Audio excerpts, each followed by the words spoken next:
Kia ora News Hubbers, I am here with Jacinda Ardern, the Labour leader and potential future Prime Minister in about a week's time. And we are going to ask her some questions. So if you've got any burning questions for Jacinda Ardern, leave them down below and we will throw them her way and see if she can answer them. First up, how are you? I'm really well, actually. I'm really well. I've just come from the Point Chev RSA. Razza. Yeah, yep, the Razza, and before that, the Mount Albert League Club for their awards. So, you know, pretty rock and roll Friday night. Yeah, you're heading along to rugby tomorrow as well, Yeah, aren't you? yeah, that's the plan. Yep. Nice. Yep. How have you been finding the campaign? Yeah, I mean, obviously, I didn't have quite the same lead up and preparation for the campaign as others may have, but I've been really enjoying it. Like, I enjoy campaigns anyway. You know, there's definitely a real energy to them, but this one's been pretty extraordinary. But I just came from Dunedin today, had a great rally down at the university. So yeah, it's been great. Met some cool people. Awesome. Do you know one thing I didn't realise would happen is that people are so generous. They give you stuff on the campaign trail. So I've been like packing, candy or I've had chocolates, lots of face creams, which I don't know if they're trying to say something. It's very kind. It's a very lots odd of face creams. Down on the west coast, some beautiful pounamu, a lot of earrings. I don't know if that's saying that they think my earring game needs a lift. But yeah, I don't know if that happens to Bill, but it's been lovely. Oh, that's really nice. You were down on the west coast the other day. You popped into Blackball. I did. Home of the Labour Party. It just occurred to me today that I was given 2 packs of Blackball salami and I left them in my hotel fridge, which I'm gutted about. Oh, no. But Blackball was amazing. Got to spend a bit of time down there as well with the Pike River families, as well at the memorial site there. So it was a really moving time down there. Yeah. I want to pick up on something that you said in Blackball. Yes. You said that Andrew Little asked you to take over the leadership 6 days before it happened. He asked me whether or not he thought I should. So he canvassed that, and he talked about that openly in the public as well. Yeah. He said in that interview that same Sunday that he had talked to senior colleagues. Well, I was one of the people that he talked to. So yeah, he did canvass that with me. It wasn't that he'd made a decision. It was just, do you think this would make a difference? And my view was no, and I said that to him. He kept musing about it. Then we got another rough poll. And he mused about it out loud that same week in an interview. And then on that next Tuesday morning, he made a decision. And so that's when I got my pretty much my hour's notice that he'd made that call. Did you though when he raised it with you, did you think at any point that the events of the next week were going to happen? No, did you? Definitely not. I thought we'd got a rough poll, that he was going to have a think about it, and that that definitely wouldn't be where. And certainly as the week progressed, he seemed to move away from that idea, kind of really settled in his mind. So no, I definitely did not believe, even right up until that Tuesday morning, when I got down there, I still thought we were trucking on. So yeah, it wasn't a lot of time to prepare. But in a way, it's meant that I've just had to run the campaign as myself, be exactly who I am. Run a lot based on instinct, and I'm happy with the campaign that we've run. Yeah. While you were down that sort of top or west of the South Island as well, your granddad, how's he doing? Is he? Yeah. He's okay. He's okay. I'm hoping to catch up with my grandparents when I pass through when I'm in Hamilton on Sunday. How did that all come about? So he went to the hospital, and what was he in ED or what was? Yeah, what was the... yeah. He was crook and he ended up in ED. Yep. Yeah. Don't really want to talk about Not it. so much. Yeah. Okay. Not so much. Yeah. All right. Speaking of family, Bill English has been sort of putting Mary and the kids out there a bit. Yeah. Have you managed to see Clark much? Because he travels quite a bit, doesn't he? Do you know what? So his choice this week was come out on the campaign trail with me or film an episode of his television show at the Scallop Festival. And somehow I came off second best. So Clark, I know. ruthless. I know. Mate. So I mean, then that would be fine if he didn't repeatedly send me photos of scallops cooked and served 5 different ways. Are you a scallops fan? I do like scallops. I do. Yeah, I do. So I'm pretty he's on demerit points at the moment. So. Has he been giving you any sort of advice? Are you taking any tips from Clark on the campaign? or what? Oh, look, he's certainly got a lot of opinions, as he has shown several times during the campaign. And he's been political well before we ever met. And so, yeah, we certainly, he certainly shares a view about what he thinks is going on, and I think it's I think it's probably quite tough for partners because, they quite protective of their loved ones, and I think of no matter what stripe, no matter what political party, I really feel for family members. I think it's tough, yeah. Now, she's not family members, but Auntie Helen, she's been back in town. Yes. Have you caught up with her much? I think actually the last time I ran into her at the airport a couple of weeks ago, and we had a bit of a chat there. Coffee and a catch up there? We're just passing, so it was a bit of a 5-minute chat, and I just missed her at the early voting booth. I voted on Tuesday, and I'm told that 40 minutes later she arrived at the same booth. Oh no, that to was vote. Terrible scheduling. It was poor timing on my part, but yeah. Yeah. Hey, I have a very important question for you. That's probably going to change the face of the campaign. Okay, hit me with the big one. Taylor Swift or Katy Perry? Oh, do you know what? I really like Taylor Swift's recent pushback. Yeah. You like her hating the media? Well, no, just the fact that she kind of like just owned, not the media. No, just more that she just owned everything that was going on and just made an entire kind of music video about it. I was like, that's gutsy. Pretty smart cookie. Yeah, she really is. And then just taking all her social media down in order to get this massive play out of it. But you know what? I figure, Lord, I've always been, so a huge amount of respect for her, and I figure she probably keeps pretty good company. So, good enough for Lord, good enough for me. Taylor Swift quite often gets quoted in Parliament. Is that probably something we'd see more if you were Prime Minister during speeches in the House? Or? No, I can't say I would ever. Come on, I would ever do that.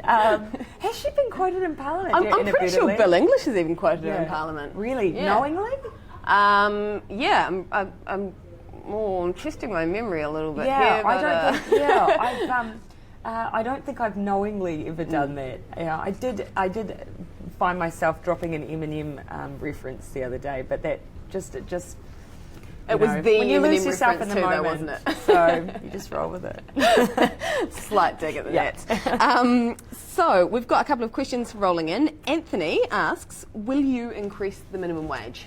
Yes, Anthony. Our plan is from the 1st of April that it'll go up to $16.50.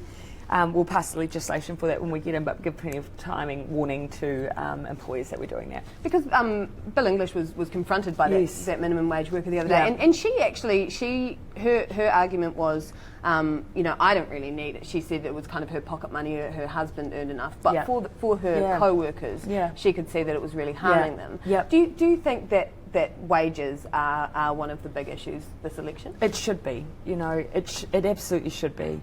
And we are a pretty low wage economy, so there are people out there who are trying to put food on the table on minimum wage. And minimum wage is just that, it's the minimum. It's a floor so that people don't dip below, and yet it's really a target for some people. So, yes, incremental lifts in the minimum wage are really important, and when Labor moved it, consistently over its time in office, some people said, actually every time we went to do it, you'd get information from the Department of Labour saying people would lose their jobs. We had some of the lowest unemployment in the OECD.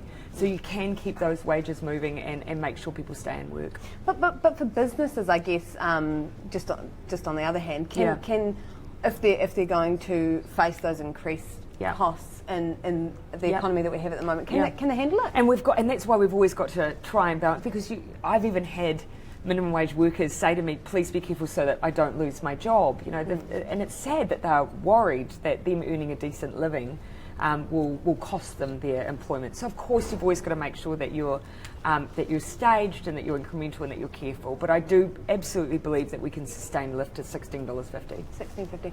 So you wouldn't go nearer the living wage? And we've always said the living wage is something that, for instance, we as an employer, as government, you know, we should be a model employer, and for those that we're directly employing, we should be paying a living wage. But when it comes to turning that into your floor, we have to recognise that that would have an impact for employers, but we still have to do as much as we can to keep those wages moving. So how far in government then does that extend, the living wage? So are we talking, I don't know, the guys that work at Copperfield's Cafe and Parliament? We've said ones that we directly employ, right. That are government workers. So those who are working as teacher aides and the like. There are those then that you contract that you've got to really make sure that you stage that out and that we follow through on that. But that's our starting point. Yeah. Okay, but I mean that kind of builds into the argument of gender pay, right? So a lot of the likes of the cleaners around Parliament, the people that work in Copperfields, a lot of them are women, and that is generally a female-dominated industry. Yep. What are you going to do to change the fact that those industries are generally paid so much less? Yeah, and actually, that was what was so fantastic about the Terra Nova deal, the Christine Bartlett case. Here was someone who, with the support of her union, took a case and proved that when actually you compare the kind of work she was doing with non-female dominated work, that they said actually there is a gender pay gap here. It's a bit more complicated, but one of the reasons that we have a bit of an issue with the equal pay law that the government's put before Parliament is that the reason Christine was able to establish that was that she wasn't forced to compare within her industry, because actually there's just a whole lot of women working across that area as well. They did a bit of comparison with corrections officers and a range of different workforces to come to that agreement. The equal pay legislation the government's now trying to put before Parliament will stop that from happening. You'll have to first look within your own area. So, someone who's a support worker in a school will kind of be forced to look within their own industry. And so I think we won't see equal pay claims the way we have before. So we don't think that's fair. That was a model, what we achieved there. We shouldn't be gutting it from our system. And that's one way we can make sure that we keep doing those comparisons. What about the private sector? Because obviously the public sector publishes pay gap. Yeah. What do you think about the private sector doing so? Yeah, I mean, I think actually even in the public sector, we've got a way to go. You see, even the State Services Commission, our government employees, they've got a clear gender pay gap. I'd really like to see, of course, us model what we expect from the private sector and ask them at the same time to be lifting their game. But we've got to fix our own house first as well. Gail has a Gail has a question. What is your plan to improve the mental health problem in our country? And so, Gail, do you know what I find fascinating is that, if you'd asked me a year and a half ago, maybe 2 years ago actually, whether mental health was going to be a major election issue, I probably wouldn't have picked that. But it's just been huge. It is the most consistent question I get this election. So, Gail... Bigger than anything? Yeah, or I would say almost, probably housing maybe comes up a bit more, but mental health comes up a lot. And Gail, the sector has said to us that they want us to do a review of mental health in New Zealand and services, and so we've said, yep, we'll do that. But we also think there's enough research to say in our schools we should have comprehensive youth health teams in every secondary school. We're going to start with that as well because we know that's a big issue for young people, and also specialist support in our primary and intermediate schools in Kaikoura and Christchurch, because obvious mental health needs there. You've said quite a few times, sort of out at the rallies, I've heard it a lot, that this election isn't about the next 3 years. The next 10 years. The next 10 years. I have. Thank you for picking that up. So, will you be in the driver's seat for Labour for the next 10 years? Is that what you're selling them? Yeah, well, you never want to be arrogant enough to say that people are going to want to keep you on board for that long, but definitely I'm in for the long haul. Because, I do think that some of the things that I'd love to achieve, particularly around child poverty, we're setting ourselves some pretty ambitious goals. But I want to be able to see that through, and I want to see those kids actually, being that generation that aren't held back by the start they had in life. And, so some of that requires you to be in the driver's seat for a while. So Prime Minister or Opposition Leader, you're sticking around? Yes. For the next 3 elections? Oh, yeah, look, why not? Okay. Yeah, why not? Alrighty. She's in it for the long haul, guys. Yeah, well, I mean, the thing is, I have always said the moment that I'm, that it's clear that that someone else actually could be doing the job better than me, and that I'm just not succeeding anymore. I'm going to know that point. So, my hope is that I'm still doing enough to be effective. But in politics, gosh, you just never know. It's so fickle. I've seen great people come and go, and so, yeah, you've just got to take each day as it comes. Chris has got a really good question here, because obviously there always seems to be kind of a little bit of a divide between politicians and what goes on in Wellington and the general public out there. And obviously during the campaign we've seen a lot of engagement between you guys and them. Yes. He is asking, when you are in government, would you provide weekly or fortnightly live Q&As like this? Oh, I've actually been asked that on the trail, and I'd quite like to do that because we do them half an hour once a week, and even if you dip back to once every 2 weeks, why not? I think we should be accessible. Straight out of the ninth floor. Yeah, why not? Why not? I do think we should be accessible. And when you're a local MP, out doing your supermarket shopping, people come and stop you in the muesli bar aisle and ask you questions, and that's good. And just because you maybe spend a bit more time flitting around the place doesn't mean you shouldn't be able to do stuff like this. Do you have a favourite muesli bar? Do you know those nice and naturals protein ones? Yeah, salted caramel. Weed-sized muesli bar, maybe? Yeah. That is a weird fun fact that I did not know until that night. And the terrible thing was, as soon as he said it, I was quite fixated on it, and I couldn't focus on the questions. So Mark has got a question here. Does Labour want to make New Zealand a republic, and what is Labour's view about being a republic and the Treaty of Waitangi? I'm glad he's asked, actually, because I saw that come up in the media today. I've been asked about whether or not I believe in a republic or whether I'm a monarchist, and I've said, yeah, actually, I do believe that at some time in the future that it would be good if New Zealand was a republic. Is it on our agenda now? No. Is it something I would pursue in office? No. It's not something people ask me about. It's not an immediate concern. I do think that that's something that sits in New Zealand's future. But as I've always said when I've been asked, the most important thing that New Zealand needs to have a conversation about for Māori and with Māori is that relationship with the Crown is crucial. We can't have that conversation until those issues are resolved on Māori's terms. So that for me is an absolute given and a first principle. This is kind of a linked question. I saw someone asked it on our Facebook page earlier today. What are you going to do about knighthoods? Oh, yeah, I've been asked about that, and it's not something I'm particularly fixated on either. I think it is important that no matter what titles that we have in our award system, that people know them and understand them, because it is important to acknowledge people who have done great things to New Zealand. And one of the things that you hear people say is that some of those changes before people didn't really understand. I have no. Were you in Helen Clark's office when that decision was made to can them?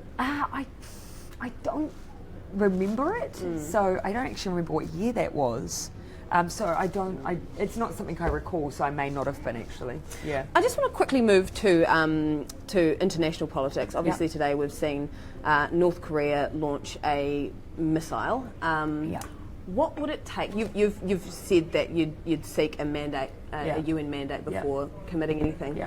How bad would it have to get for New Zealand to send troops? Yeah, I mean, look, if the UN is making those kinds of decisions, then obviously that's escalated to a point where there's an international response. But in saying that, yes, I have always said that the direction of the UN has been important for Labour, pretty consistently. But that doesn't diminish the fact that we will always take an independent view on our foreign policy, and there's been a number of examples of where that's been really important to us.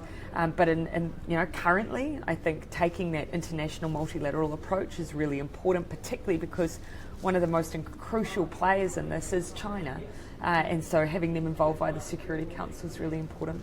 But any decision made there, I mean, the veto could come into play. Are you going to leave it completely up to the UN? Is there a captain's call here? Oh, look, as I say, New Zealand needs to maintain the ability to make its own independent foreign policy. But, as it stands, guidance from the UN or that multilateral approach is important to us as well. It is never going to be the sole determinant of the position we take, though, obviously. Because it's one of the hardest calls that you would ever have to make as Prime Minister. Absolutely. Which is why when I've been asked the question around Afghanistan and Iraq, I think they have their mandates up for renewal in both June and October next year. I can speak of my hesitance around that, and of course it's because it's our people. But that's a decision that you've got to make when you have access to full information, and from opposition we just don't. Okay. The other sort of global issue I wanted to talk about, should Aung San Suu Kyi, be stripped of her Nobel Peace Prize, do you think, for what's going on in Myanmar at the moment? Yeah, look, and amongst what's been going on amongst the other international fora, I haven't thought too deeply about that question. Obviously, sitting behind her is a long period of incredible activism and advocacy and persecution for her, on behalf of her people. But that's not. I think probably I would leave that one at the moment. But I've had great admiration for the role that she's played. Dave Middleton asked, just to lighten things up a little bit here, Dave Middleton asked earlier in the day, he wants some tips on his sponges. He asked, often my household sponges accumulate an awful amount of build-up. What can I do to prevent this? Accumulation in one's household sponges. Do you know, I maybe switch to cloth.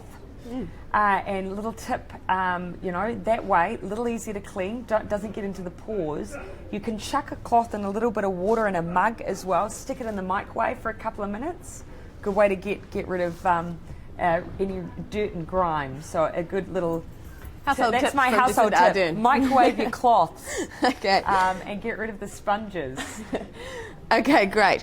Hey, let's play a little game. Somewhere here. Yes. I gave you a list. I've got a list. I don't have a list anymore. Oh gosh, what have I done with my list? We're going to play a game called...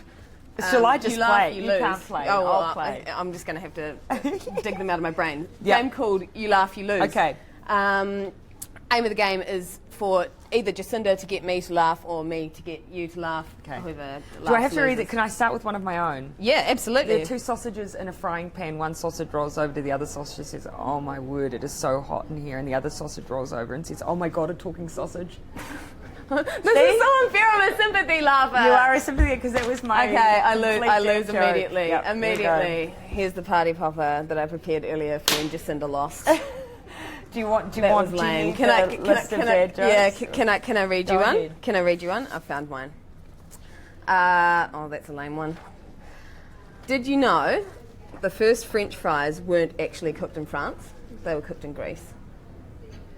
Oh, lame. I don't like this game. You laughed at your own. You just said, I hate this game. Sympathy This for is a your terrible own. idea. Who suggested this? I blame the guys on radio, actually. I over there. enjoyed it because I got to tell my lame sausage joke. So Okay, there you go. let's play a rapid fire round. Go to karaoke song. Actually, anything from Aerosmith because you just belt it out. Terrible tracks, but Don't want to just, miss a thing. yeah. I mean, you can really belt it out. Yeah. Good video for that too. Yeah. So which is also important when you're in a karaoke room. Great. If you weren't in politics, what would you be doing? Probably. I thought that I might have ended up being a policewoman for a time there. Yep. Dad's influence. Not now. Yeah. Yeah. Worst job you ever had? Tough call. TFL demonstrator in Hamilton Farmers. So I used to demonstrate frying pans, irons, steamers, and food processors. How did you end up doing that? Just it was a summer job. Ah, And it was awful because some days I would have to iron and stir fry at the same time, and you can imagine the jokes that I got from particularly the male customers. Oh, right. Yep. Love a bit of casual sexism, don't we? Yeah, exactly. Great frying pans. Have you noticed Great actually, frying because we had that incident early in the campaign, the baby question. Yes. Have you noticed that people treat you differently as a female politician than perhaps if you're a male? You know, I guess it's hard to know because I don't have that direct comparator all of the time. But, I get asked that question, which, probably probably now actually when people ask me a question that might be a little bit borderline, they always say to me, I'm going to ask Bill the same thing, just so you know. So, but I don't get particularly hung up on it, because I made a decision really early on that I would answer those questions, because I thought maybe there were other women out there in whatever profession they were in who were juggling similar, issues or balancing certain things as well, and maybe it would be beneficial if I was open. So I think probably I do, but I don't get particularly hung up on it. Couple of questions. Another couple of questions Yes. from the Facebook audience here. Are you ready to be a world leader? Yes. Why? Well, I actually think back a little bit to the last time where I had a role that was international. They've mentioned world leaders, so I'm going to take it up a level. I used to be the president of an international political youth organisation, not particularly well known in New Zealand, but it has consultative status in the UN. And in that role, I met Nelson Mandela, I met the president of Chile and Nepal, and in that role, at that point as a young person, the time that I took on that job, I think I was about 25, really saw what it took to engage on a level that went well beyond what I'd previously had, expectations of myself from coming from New Zealand to be performing in that role. And it was something that I enjoyed enormously, being able to represent an organisation, advocate on its behalf, particularly around the work we did on refugees. And ever since then, I've been completely committed every time I've had a job like that to just giving everything my best, representing New Zealand well, and in politics, that's what I've done every single day since I've been in the job. Mm. There's been a lot of talk about you being untested. But what about the team behind you? Because you've had a couple of within the Labour Party. There's a couple of people that have been ministers, but a lot of your front bench are quite not quite fresh to Parliament, but haven't been in those ministerial roles. Yeah, I think it's about getting a balance, of course, because some people complain if you have too many people who've been around too long. So I think we've got a great balance. We've got people like Nanaia Mahuta and David Parker and Damien O'Connor, who have that, and Trevor Mallard, who would have as our speaker, all with that long-term experience, and that cabinet experience. But even within the front bench, Chris Hipkins, Grant Robertson, myself, although we've had work experience out in the wider sector, we've also worked with Labour in government, so we know what it's like to manage coalitions. To work alongside the Prime Minister. We got a unique insight when we worked in those jobs. And so, 9 years in opposition as well, you pick up a lot and you spend a lot of time making plans for what you want to do in office. And it makes you hungry. It makes you realise the privilege of being in government. And I think perhaps if you've been there a while, sometimes you take that for granted. We will not take that for granted. We've been fighting for it for a long time. You mentioned coalitions there. I just want to quickly pick up on the Greens. Their vote has plummeted. They might not make it back in. Why won't you give them a hand? I don't see how they affect what our campaign is. Our campaign, theirs is theirs. We've got an MOU. People know we'll work together, and the polls that I've seen tell me that they're going to be okay. So really, but they generally they generally drop a couple from the polls to election day. If by a hand you mean an electoral deal, they've ruled that out.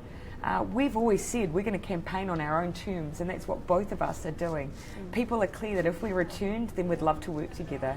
But beyond that, I have every faith that the Greens as a strong party will be there. But I mean strategically, I know you've ruled it out, but could you not go back on that and say, stand aside your candidate in either Wellington Central or somewhere like Maungakiki, where Chloe could do quite well, Chloe Swarbrick? Oh, look, they've ruled it out though. They've already said no deals. If you offered it to them, you're confident they'd say no to it? Yeah, it's not something it's just not on either of our agendas. Our focus has been campaigning hard for our individual party votes, and that's what we're both going to do. Okay, cool. We'll end with a fun question. Have you ever intentionally boycotted something? Yes. What was it? It's the first one that's come to my mind, and it's a terrible example. I was never a fan of that Bunnings site up up in Arch Hill. I just thought that should have been apartments instead of Bunnings, and so I haven't been in there since it opened. Clark goes there though. Bunnings. Yeah. Bunnings was the thing you boycotted. Yeah, they're just on that site. Just on that site. I drove all the way out to West Auckland to go to the one out there, but not that one on that site because I just thought it should be apartment buildings. Okay. As I said, do not get in the way of apartment buildings. Random. Noted. But I will probably still get a sausage from there from time to time. Sausage favourite food? I actually you'll see me probably pick a sausage on a barbecue before I love a good sausage. Yeah. Especially those good reconstituted ones. Love a good Hellers. Oh, fantastic. All right. I know you are a very busy woman, so we'll wrap it up there. Thank you so much for coming in, and good luck for the next week. Yeah, thanks.